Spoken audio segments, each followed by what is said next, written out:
Assalamualaikum warahmatullahi wabarakatuh. Perkenalkan, nama saya Fitri Yani Nursadah dengan NIM 2003-12026 dari kelas A20PA. Tujuan saya membuat video ini untuk memenuhi tugas mata kuliah akuntansi biaya. Di sini saya akan membuat produk, mengolah bahan mentah menjadi barang setengah jadi dan menjadi barang jadi, mengelompokkan biaya dan menjurnal. Saya akan membuat produk makanan yaitu cireng mercon crispy. Kita langsung aja ke videonya. Sebelumnya, dalam metode perhitungan harga pokok produksi, saya menggunakan metode full costing. Metode ini merupakan metode penentuan harga pokok yang memperhitungkan semua unsur biaya produksi yang terdiri dari biaya bahan baku, biaya tenaga kerja langsung, dan biaya overhead pabrik yang bersifat variabel maupun yang bersifat tetap. Dan saya melakukan produksi saat ada pesanan masuk. Diasumsikan terjadi pesanan 20 pieces dengan uraian sebagai berikut. Untuk memenuhi pesanan dibutuhkan bahan-bahan. Ada bahan baku. Bahan baku adalah bahan mentah yang digunakan dalam proses produksi suatu produk. Ada tepung tapioka dengan harga 5.000, daging ayam dengan harga 16.000, cabai dengan harga 3.000, tepung roti dengan harga 7.000, dan total biaya bahan baku Rp31.000. Jurnal yang dicatat dalam pembelian bahan baku ialah persediaan bahan baku di debit Rp31.000, kas di kredit Rp31.000. Kenapa? Karena pembelian bahan baku akan menambah bahan baku untuk diproses. Dan kenapa kas di kredit? Karena terjadinya pengeluaran kas untuk pembelian bahan baku. Yang kedua dibutuhkan bahan penolong. Di sini ada kemasan dengan harga 4.000, logo dengan harga 1.000, penyedap rasa dengan harga 2.000, daun jeruk dengan harga 1.000, tepung terigu dengan harga 2.000, bawang putih dengan harga 1.000, salam dan serai dengan harga 2.000, minyak dengan harga 9.000, telur dengan harga 2.000, dan total biaya bahan penolong semuanya Rp24.000. Jurnal yang dicatat untuk pembelian bahan penolong ialah persediaan bahan penolong di debit Rp24.000, kas di kredit Rp24.000. Kenapa persediaan bahan penolong di debit dan kas di kredit? Karena pembelian bahan penolong akan menambah bahan penolong untuk diproses. Dan kenapa kas di kredit? Karena terjadi pengeluaran kas untuk pembelian bahan penolong tersebut. Jurnal yang dicatat untuk pencatatan gaji dan upah yang dibebankan sebagai biaya terutang ialah gaji dan upah di debit 5.000, utang gaji dan upah di kredit 5.000. Ini dia proses pembuatan produk.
diasumsikan pemakaian bahan baku 20.000, pemakaian bahan penolong 10.800, serta BOP dibebankan 50% dari pemakaian bahan baku.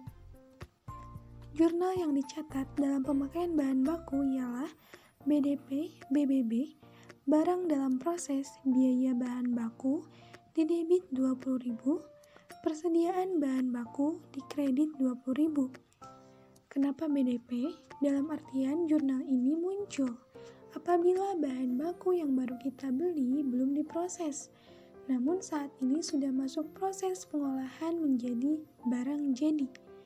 Kenapa persediaan bahan baku dikredit? Karena bahan baku itu dikurangi untuk diproses menjadi BDP. Jurnal yang dicatat dalam pemakaian bahan penolong ialah BOP sesungguhnya didebit 10.800, persediaan bahan penolong dikredit 10.800. Kenapa BOP sesungguhnya? Karena itu BOP yang benar-benar terjadi. Jurnal yang dicatat untuk alokasi gaji dan upah ialah BDP, BTKL, barang dalam proses biaya tenaga kerja langsung didebit 5.000, gaji dan upah didebit 5.000. Jurnal yang dicatat untuk BOP lain-lain ialah BOP sesungguhnya didebit 10.000, biaya lain-lain dikredit 10.000. Jurnal yang dicatat untuk pembebanan BOP ialah, namun sebelumnya di sini saya menggunakan metode pesanan kan. Jadi ada pembebanan BOP.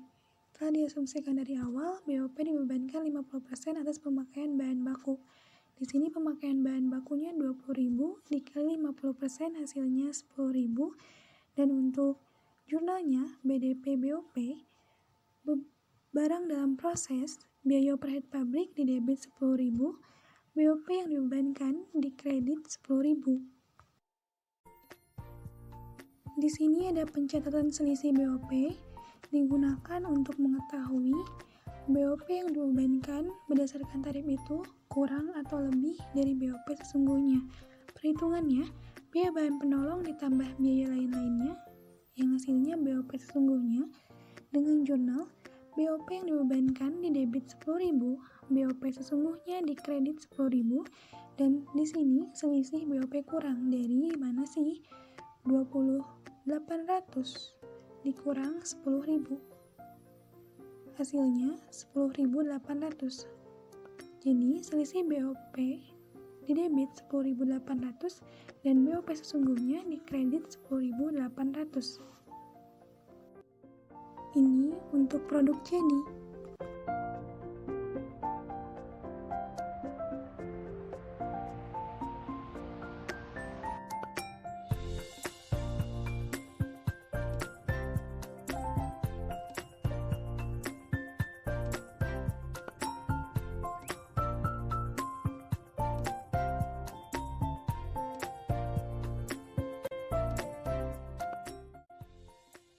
Jurnal yang dicatat untuk persediaan produk jadi ialah persediaan produk jadi didebit 35.000. Dari mana sih 35.000? Dari BDP BBB, dari pemakaian 20.000, BDP BTK 5.000, dan BDP BOP 10.000. Untuk pengambilan BOP-nya yang dibebankan ya. Produk jadi sudah ada, lalu kita hitung harga pokok produknya. Di sini saya menggunakan metode full costing, jadi biaya bahan baku, biaya tenaga kerja langsung, BOP pabrik yang tetap maupun variabel ditambahkan semua dengan total di sini 35.000. Total HPP dibagi jumlah produksi yang awal, HPP per unitnya 1.750. Saya ingin menjual 2.000, jadi saya mendapatkan laba 250 perak. Dan kalau saya menjual 20 biji, saya akan mendapatkan laba 5.000. Penjualan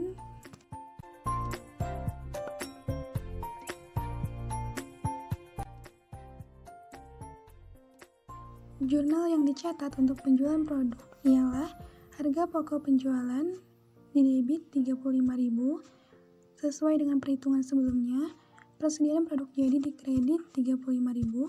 Di sini saya akan menjual dengan harga pokok per unitnya 2.000, jadi 20 kali 2 40.000. Kas di debit 40.000, penjualan di kredit 40.000. Terima kasih, mohon maaf apabila masih banyak kesalahan. Wassalamualaikum warahmatullahi wabarakatuh.